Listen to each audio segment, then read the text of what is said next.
রাস্তা নয় মরণ ফাঁদ। বেহাল বীরেন্দ্র রায় রোড সংস্কারের দাবিতেই ডিফেন্স পার্কে 3 ঘন্টার পথ অবরোধ। ঘটনাস্থলে পুলিশ। দক্ষিণ 24 পরগনার মহেশতলা 23 নম্বর ওয়ার্ডের ময়নাগড় ডিফেন্স পার্কের সামনে বেহাল বীরেন্দ্র রায় রোড সংস্কারের দাবিতে মঙ্গলবার সকাল থেকেই পথ অবরোধে শামিল হন স্থানীয় বাসিন্দারা। অভিযোগ, দীর্ঘদিন ধরেই রাস্তার বেহাল দশা ও হাঁটু সমান জল জমে থাকায় প্রতিনিয়ত দুর্ঘটনা ঘটছে, কিন্তু প্রশাসনের পক্ষ থেকেই কোনো কার্যকর পদক্ষেপ নেওয়া হয়নি। বিক্ষোভকারীরা রাস্তার উপর ভ্যান দাঁড় করিয়ে অবরোধ করলে ডাকঘর থেকে বেহালা চৌরাস্তা পর্যন্ত যান চলাচল সম্পূর্ণ ব্যাহত হয়। খবর পেয়ে ঘটনাস্থলে পৌঁছায় মহেশতলা থানার পুলিশ। প্রায় 3 ঘন্টা ধরে চলা অবরোধের তীব্র যানজটের সৃষ্টি হয়।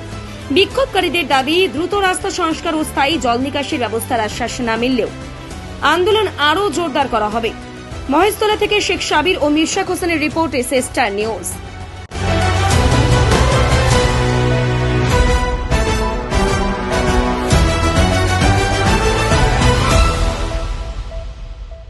এখানকার যে বাচ্চারা যায় এরা সেফ নয়। দিনের পর দিন অটো পাল্টি যাচ্ছে, কোথায় টোটো পাল্টি খেয়ে যাচ্ছে।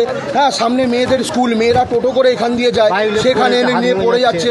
আজকে একটা বাচ্চার যখন চোট হচ্ছে, সার্ভাইভ কে করছে? তার মা বাবা। কোনো নেতা মন্ত্রী আসছে না, কোনো পাড়ার লোকও আসছে না। ওই সিম্পেথি দেখাতে আসবে বাড়িতে এসে, হ্যাঁ আপনার বাচ্চা হয়েছে তো ওই জন্য আমি দেখলাম, হ্যাঁ ঠিক আছে সুস্থ হয়ে যাবে। সিম্পেথি দেখানোর দিন চলে গেছে বস। যেটা হয়েছে ফিজিক্যালি সেটা ঠিক করুন, দ্যাটস ইট। আমাদের আর এর ওপর কোনো ডিমান্ড নেই। যে বাচ্চাদের স্বার্থে যাতে এই জায়গাটা মেরামত করে দেওয়া হয়, কারো দুর্ঘটনা কোনো ফ্যামিলির বাচ্চা না ঘটে। দাবি ওই একটা, জলটা সরে যাবে আর রাস্তাটাকে পুরো নর্মাল যেন রাস্তা হয়, গাড়ি ঘোড়া মানুষ চলাচল করার জন্য সেইটুকু। এই রাস্তাটা বিগত 10-15 বছর ধরে এরকম হয়ে আছে।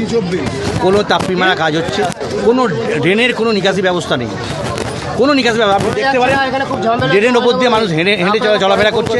দৈনন্দিন অটো উল্টে যাচ্ছে, দৈনন্দিন টোটো উল্টে যাচ্ছে। কাল বিকেল 4টের সময়তে একটা টোটো উল্টে গেছে। এবার বাইক নিয়ে বাচ্চারা পড়ে যাচ্ছে, আমরাই তুলছি। কিন্তু আজকে সকালেও একটা অঘটন ঘটে গেছে, তারা সব হসপিটালে ভর্তি হয়ে আছে। কিন্তু আমরা চাইছি এটা পুনরায় যাতে জলটা সলভ করে শুকিয়ে নিয়ে মোটামুটি রাস্তাটা পুনরায় নির্মাণ করা।